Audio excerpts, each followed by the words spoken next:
Well, we begin the show with an exclusive interview with the CEO of Saudi Aramco, the world's biggest oil company. We talked about Aramco's plans to sell some of its shares for the first time, and if it had ruled out listing in New York, now that the Americans are being allowed to sue the Saudi government over the 9/11 terror attacks. And when Amin Nasser talks, the world listens. Here's why. Saudi Aramco is planning an initial public offering by 2018. Now, just 5% of the company is expected to be put up for sale and is predicted to raise between $2 and $2.5 trillion. That's about the size of Italy's annual GDP. It pumps 12 million barrels of oil per day. That's more than ExxonMobil and BP combined. Analysts estimate that in 2014, at the peak of oil prices, it made as much money as Apple and Microsoft combined. Well, Amin Nasser was in Istanbul for the World Energy Congress and signed a memorandum of understanding with a number of Turkish companies. I began by asking him why. Well, we have growth in the kingdom, especially in Saudi Aramco, in terms of growing our capacity in different areas, especially in the energy sector. We have good relations with Turkey in terms of we had a good number of Turkish contractors, construction contractors doing business in Saudi Aramco. And as the business is growing, we found it's a good opportunity since we have experience with some of them and have noticed the quality of work in terms of the project performed in the kingdom, like in Manifa development and Jeddah stormwater and other projects within the kingdom. So because of the growth, and we thought it's a good opportunity to come and sign memorandum of understanding with a good number of contractors to bring them to the kingdom and show them the opportunities. And is this part of the overall 2030 program to diversify the kingdom's economy? There's no doubt, Vision 2030 with regard to diversification and bringing the private sectors and creating jobs. There is a lot of industries that need to be coming, and Saudi Aramco is doing its share. Aramco is trying to diversify, getting into the petrochemical sectors. We just finished 2 refineries, one in the east, one in the west, one with Total, one with Sinopec. We are building one in Jizan in the petrochemical arena. We just started our Sadara joint venture, over $20 billion project with Dow Chemicals. We are doing phase 2 with Sumitomo in Rabah, in the western region of the kingdom. In renewables, the kingdom is looking at this as a strategic area and putting a 9.5 gigawatt by 2030. Aramco is also trying to get a leading role in renewable.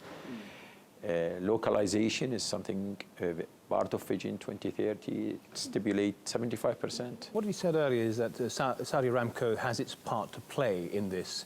It is, of course, for our viewers who don't know, the country's biggest employer and contributes the most to government spending. So if times are difficult, which they are in the oil market at the moment, that affects Saudi Aramco, and then that has a knock-on effect to Saudi Arabia. What has the effect been, most notably? Well, definitely, with the lower prices, everybody's looking at his projects.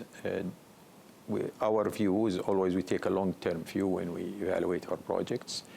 Only discretionary investments that were eliminated, but if you look at growth, we are growing in terms of production. Gas, which is really a major sector for us in Saudi Aramco, we went from 6 billion to 12 billion by 2015, from 2000 to 2015, and we're looking at doubling that over the next 10 years. And we are building a lot of major gas plants in the kingdom.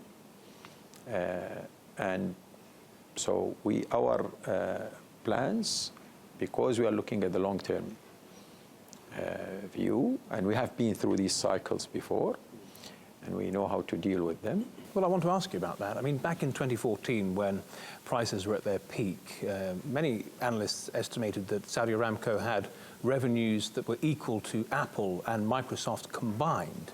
And now, of course, these are much harder times. How is Saudi Aramco changing its strategy and evolving to deal with these more difficult Definitely times? more fiscal disciplines is always the case. We have reviewing our contracts. we are achieving good efficiency from our contractor and good discounts because of the market condition. But in terms of the size of our projects and what we have in plan for 2016 and beyond, it is increasing year on year. So what happened in the market did not impact our long-term plan for expansion, Right. And no, in the kingdom or globally. And that's why we are in Turkey here now. And of course, the other big important date you have on your mind is 2018, when Saudi Aramco will IPO maybe 5% of its shares in Riyadh and perhaps another market.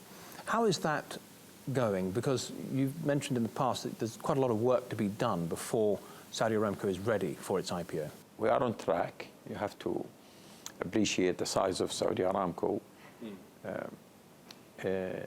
But everything is on track. We said before that we will be ready to go to the market in 2018. That's not changed. Still the case to go to the market at that date. And as I said earlier this morning, we will be listing in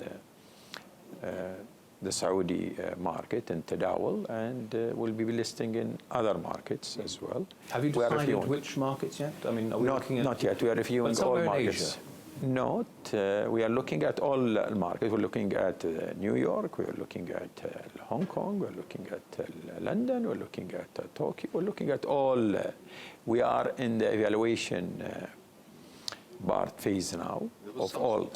There was some speculation that New York might be ruled out after the American lawmakers decided that the victims of 9/11 could actually sue the Saudi Arabian government. They said that perhaps New York would be ruled out, but that hasn't happened. No, that's pure speculation. Right. We're still looking at all markets right now. Let me ask you about one more challenge of the IPO. In various financial newspapers, it has been suggested that Saudi Aramco will be, for the first time, releasing financial statements to attract investors. That's correct, right?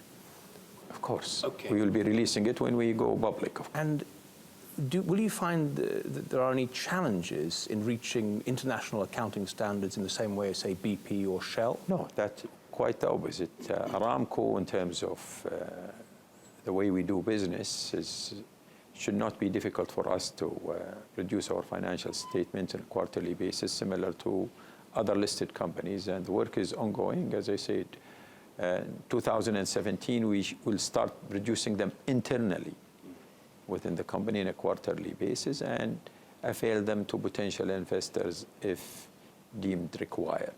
But publicly, it will not be listed until we go public. And when Saudi Aramco comes to the market, it will probably be the most valuable company in the world by far, even if it's just 5% of the shares that are listed.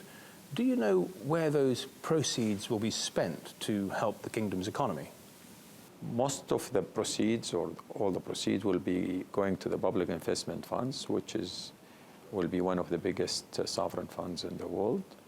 And these proceeds, the public investment funds, they have their own plans, whether in kingdom or out of kingdom, to diversify the economy.